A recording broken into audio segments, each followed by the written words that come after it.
Hola a todos, bienvenidos a Sin Explicación.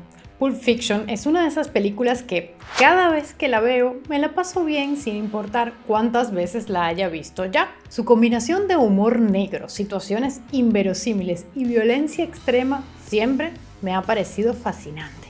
Hoy te contaré por qué me parece una obra maestra y una de las mejores películas de Tarantino. Pero antes de seguir, no olvides seguirme en mis redes sociales y suscribirte si te termina gustando este video. Ahora sí, algunos datos interesantes sobre Pulp Fiction. Si alguna vez te has preguntado por qué Pulp Fiction se llama Pulp Fiction, el nombre viene de un tipo de revistas que fueron muy populares en la primera mitad del siglo XX. Eran bastante parecidas a las historietas y se imprimían en papel de muy mala calidad, hecho a partir de la pulpa de madera. Estos relatos hablaban de temas algo más extremos y orientados a un público más adulto que las historietas. Los géneros que se exploraban en estas piezas eran diversos: terror, romance, aventura, ciencia ficción, fantasía y, por supuesto, crimen. Aclarado esto, empecemos a desmenuzar la cinta.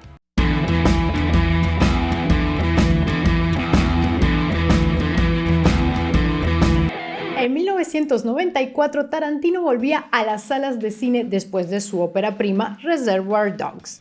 Pulp Fiction obtuvo la Palma de Oro en Cannes y ganó el Oscar a Mejor Guión.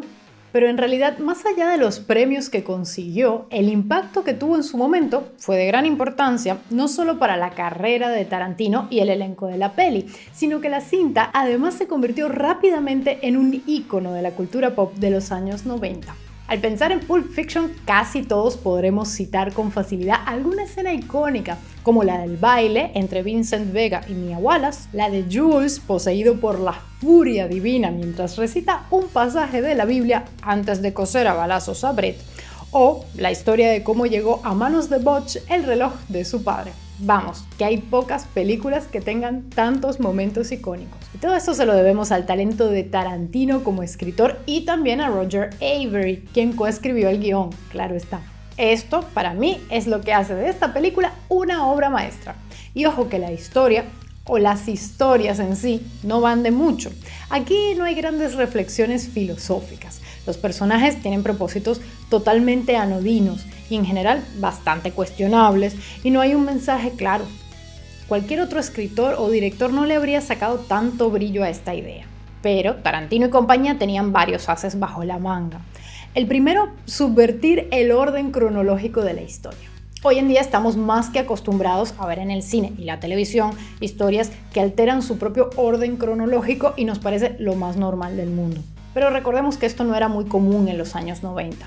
Cuando Tarantino presenta una historia que arranca con una pareja de asaltantes de poca monta en un restaurante y luego se centra en Jules y Vincent, para pasar a la historia de Butch, volver a Jules y Vincent, al que además ya hemos visto morir a manos de Butch, y cerrar con la pareja del restaurante, estaba obligando a la audiencia a prestar atención en cada momento de la cinta para no perderse de nada. De hecho, si Tarantino hubiese contado esta historia en orden cronológico, quizás la película no habría sido tan interesante. El cambiar de forma tan juguetona la narrativa sirve para que la audiencia esté siempre a la expectativa, pensando qué será lo que pasará ahora. Y créanme, a la hora de contar una historia, eso lo es todo. A la hora de escribir un relato y contarlo, sea en una novela, cine, televisión o teatro, lo que diferencia a los buenos escritores de los malos es si logran capturar la atención de su público. Claro que importa el estilo, el mensaje o las aspiraciones que pueda tener un creador con su obra, pero el pilar fundamental es que lo que se cuenta interese. Y mientras más interés sepa generar el autor, más fácil le resultará ganarse el favor de los lectores o espectadores. Pero aquí no termina el genio de Tarantino, porque no solo lo impredecible de la estructura hace esta película tan interesante, también lo impredecible de la trama. Y es que Pulp Fiction está llena de giros totalmente inesperados en el guión. Es una película que tiene varias escenas y secuencias que no sabes bien hacia dónde van, que incluso por momentos llegan a parecer tediosas. Esto terminó volviéndose marca en el cine de Tarantino. El espectador muchas veces no sabe bien hacia dónde lo están llevando.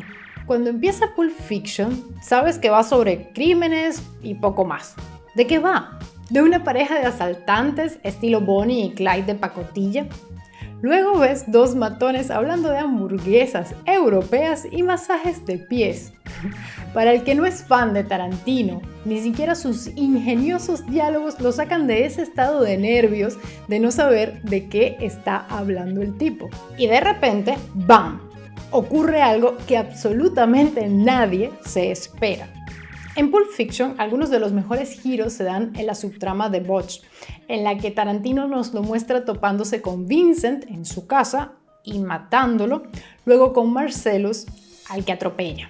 Empieza entonces una truculenta y disparatada persecución y ambos acaban en la tienda de un redneck que los secuestra con el propósito de convertirlos en esclavos sexuales, para finalmente mostrarnos a Butch regresar para rescatar a Marcellus en un inesperado acto de solidaridad con su enemigo. No hay ni un solo momento de lo que he contado hasta ahora en el que alguien pueda decir que veía venir algo de esto. Son situaciones totalmente absurdas e hilarantes que la primera vez que las ves te dejan boquiabierto. Esta capacidad para sorprender la ha mantenido Tarantino en varias de sus películas. Coge una escena y la alarga lo más posible hasta que sucede ese algo que nadie esperaba, o bueno, que nadie esperaba cuando era un cineasta desconocido.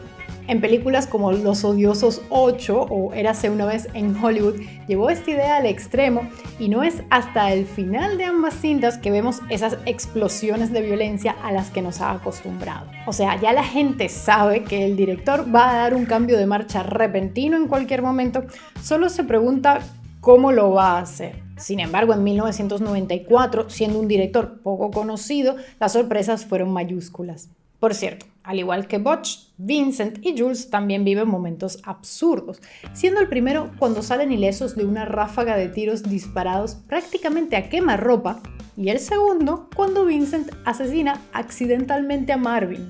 Me voy a detener en estas dos escenas porque creo que tienen una relación interesante en la que nadie o casi nadie repara. Tras el episodio en el que Jules y Vincent salen ilesos, Jules afirma que ha sido un milagro y decide que cambiará su vida, pues así lo ha querido Dios. Después de varias discusiones con Vincent y una difícil escena final en la que su voluntad es nuevamente puesta a prueba por Pumpkin y Honey Bunny, todo parece indicar que Jules ha encontrado la gracia de Dios y de ahí en adelante será el pastor del que habla el pasaje que suele recitar. Alguno podría concluir que, a pesar del despropósito de su trama, Pulp Fiction tiene al menos un guiño a la idea de que Dios puede realmente obrar milagros y cambiar la vida de los hombres. O al menos que el mundo es un lugar especial y misterioso donde a veces suceden cosas inusuales que convierten a tipos desalmados como Jules en hombres de bien. Y luego tenemos esto. I mean, do you think that God came down from heaven and stopped? Oh, what the fuck's happening? Oh, man. El carismático pero torpe Vincent Vega le suelta un balazo en la cara a Marvin por accidente. Esta escena es la antítesis del tiroteo al que sobreviven Jules y Vincent. Es su versión en negativo y nos muestra el lado más nihilista de esta película. Si los disparos de los que escapan Vincent y Jules dan pie a que se hable de intervención divina y milagros, la muerte de Marvin nos habla de un mundo absurdo y sin sentido en el que no hace falta una razón para morir de la forma más espantosa. De hecho, ni siquiera hay un momento en el que el personaje esté consciente de que está por morir. Simplemente, en un momento está hablando y el siguiente ya no existe. La escena es como una broma de mal gusto frente a la epifanía de Jules. ¿Cómo creer que Dios hace milagros para salvar a unos, pero permite que otros mueran tan patéticamente? O incluso podría plantearse que Dios es retorcido e interviene arbitrariamente en ambas situaciones.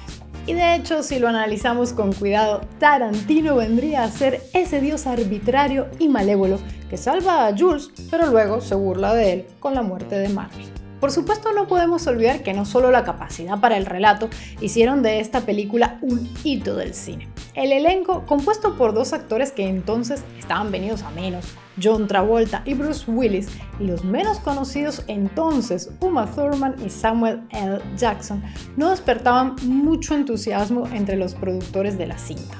De hecho, Tarantino tuvo que pelear por mantener a Travolta. El resultado ya lo conocemos. La película le valió una nominación al Oscar y sirvió para relanzar su carrera, al igual que la de Willis. Si te ha gustado este video, no dejes de ver este otro en el que analizamos al mejor villano de Tarantino, Hans Landa de Bastardos sin Gloria, y este otro en el que repasamos toda su filmografía. No te los pierdas. Chao.